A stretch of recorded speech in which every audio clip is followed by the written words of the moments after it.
Bethesda is carrying Xbox. Phil knows it, especially with their biggest franchise, Halo, faltering. All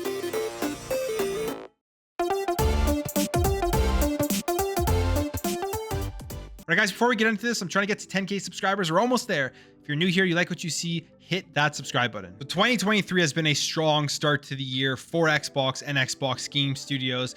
And with Xbox Game Pass in January, there have been a ton of great games, topped off with the stealth release of Hi-Fi Rush, one of my favorite games that I've played in a very long time. And I really think it is going to be a game of the year contender. It's an incredible game, especially a game that they just randomly dropped on us that nobody knew was coming and nobody expected. And when we look forward into the rest of 2023, Bethesda is going to be the main company, the main studios that are going to be carrying Xbox this year, unless there is another game that we don't know of on top of Forza Motorsport that gets released. And when you look back to the developer direct, 4 out of the 5 games were the major acquisitions that Xbox has done over the last number of years, with the 3 Bethesda games. Then we had Minecraft Legends with Mojang, and then finally Forza Motorsport, which I think looks absolutely incredible. It could be one of the best looking games, if not the best looking game this year and for a long time, because car racing games generally really hold up in terms of their graphical prowess. But it's Bethesda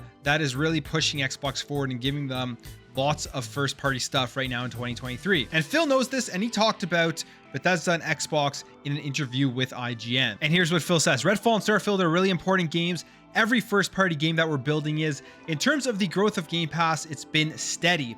And as we're adding new games and sequels to games, we see the continued growth. Sometimes the growth is in games that we expected, and then very so often a Vampire Survivors or a Hi-Fi Rush comes along and creates its own excitement. So sometimes you can pick the games that are going to drive excitement, and sometimes you get surprised. And I like that about our industry, that great games can come from many different places. So it's an interesting point, because when you think about Xbox Game Pass, especially in 2022, we know that the Game Pass has been growing even without those big first party releases. And that's just testament of to how these subscription services work, whether it's Game Pass or even PlayStation Plus. If there's a variety of different styles of games in there, you're going to attract people from all different areas of gaming who like certain small niches and they want to play this game. They see it's on a subscription service, and then instead of paying full price for the game, they're going to go out and just subscribe and then discover a bunch of other stuff that they probably would have never played if it wasn't for the subscription. That's one of my favorite things when it comes to Game Pass and any other subscription services out there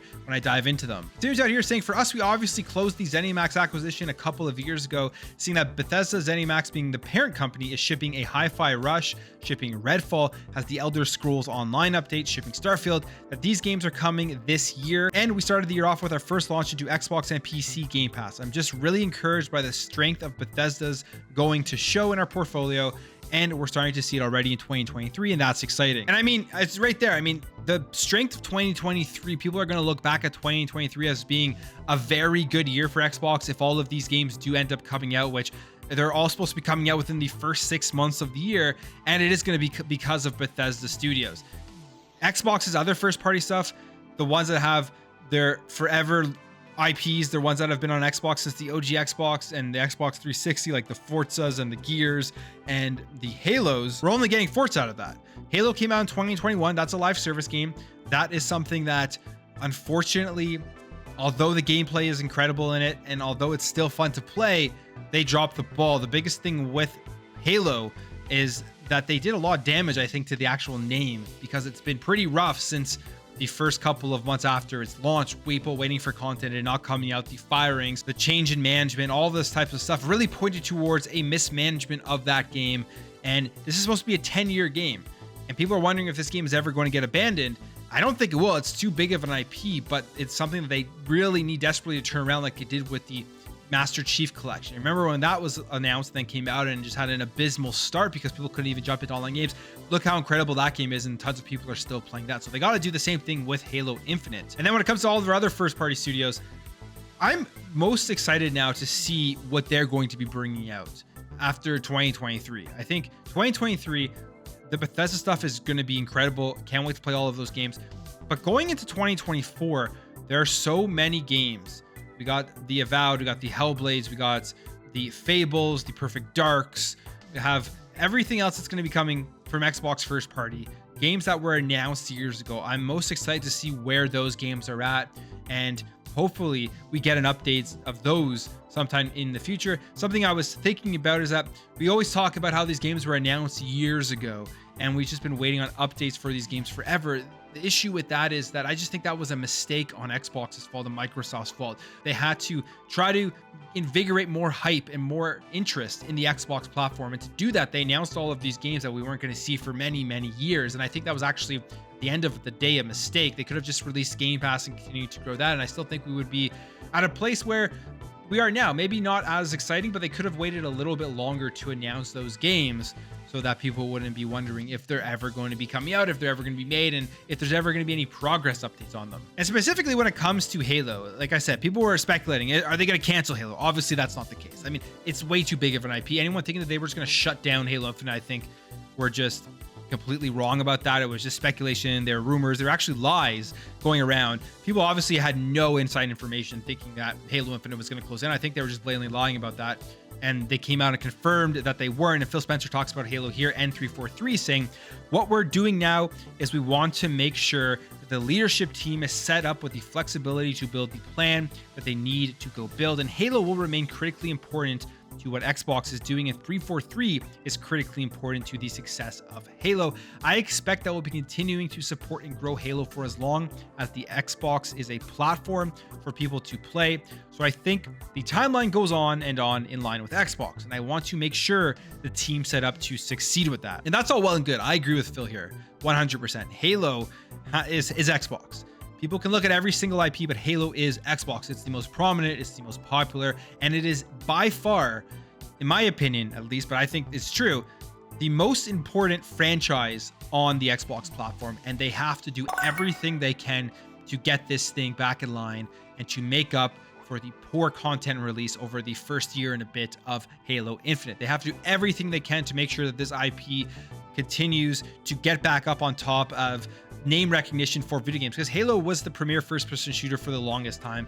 It was a premier name in gaming, and it still is, but Halo Infinite has definitely hurt a little bit of the public reception around the Halo franchise, and they need to do everything they can to fix that. They got to keep doing stuff like Hi-Fi Rush, which again, an incredible hit, and I just want to point this out there because I found this to be pretty remarkable. This is a tweet here from Benji Sales going over Steam's global top sellers last week, and he says here, very impressed by Hi-Fi Rush, as this chart is ranked by revenue, and Hi-Fi Rush is only a $30 game. Hi-Fi Rush at $30 actually made more revenue launch week than Forespoken did at $70. Pretty shocking, especially with a shadow drop. And it's really cool to see. It's remarkable that this is the case. A game that is $50 less made more revenue than another premier big AAA game that's exclusive to another platform, and really shows how successful shadow drops can be when they are done properly, which Xbox did, which is why my fingers are crossed that they're going to be doing more of this stuff. Just some of these games on the side that nobody knows about, nobody has already tried to ruin with big leaks or anything. There hasn't been an announcement, there hasn't been people taking screenshots of gameplay trailers of them and zooming in and doing the pixel stuff and comparing it to other games and just nitpicking all of these little things, just putting a game out there for people to play and then them experiencing it. And if it's a good game, it's going to take off like Hi-Fi Rush did. And Hi-Fi Rush, again, to me, is a Game of the Year competitor. That's it for me, guys. Let me know your thoughts about Bethesda in 2023 and what do you think is going to happen in 2024. And Halo, what do you think about the Halo franchise? What do you think Xbox has to do to redeem it? If you enjoyed this video, hit that thumbs up button. If you're new here, hit that subscribe button. Thank you for watching. Thank you for your support, and I'll catch you in the next video.